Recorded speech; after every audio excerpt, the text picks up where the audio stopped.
ಬಿಡಿ ಕಿತ್ತೂರು ಹೆದ್ದಾರಿಯ ಮಂಗೇನಕೊಪ್ಪದ ಹೊರವಲಯದಲ್ಲಿ ಭಯಂಕರ ಅಪಘಾತ, 4 ಸ್ಥಳದಲ್ಲಿ ಸಾವು.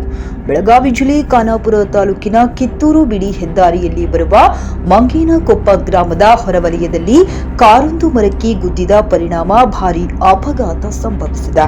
ಕಾರಿನಲ್ಲಿ ಪ್ರಯಾಣಿಸುತ್ತಿದ್ದ 4 ಜನರು ಸ್ಥಳದಲ್ಲಿಯೇ ಮೃತಪಟ್ಟಿದ್ದಾರೆ. ಇನ್ನು ಇಬ್ಬರ ಸ್ಥಿತಿ ಚಿಂತಾಜನಕವಾಗಿ ಜಿಲ್ಲಾಸ್ಪತ್ರೆಗೆ ರವಾನಿಸಲಾಗಿದೆ.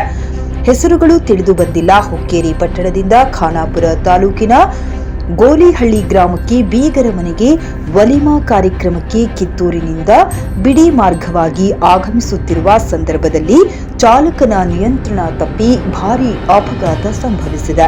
ಮಧ್ಯಾಹ್ನ ಸುಮಾರು 2:30 ಈ ಅಪಘಾತ ನಡೆದಿದೆ. ಸ್ಥಳಕ್ಕೆ ನಂದಗಡ ಪೊಲೀಸರು ಹಾಜರಾಗಿ ಪ್ರಕರಣ ದಾಖಲಿಸಿಕೊಂಡಿದ್ದಾರೆ. ವರದಿ ಟಿ ಶಶಿಕಾಂತ್, ವಿಜುವಾಯ್ಸ್ ನ್ಯೂಸ್ ಕನ್ನಡ, ಖಾನಾಪುರ.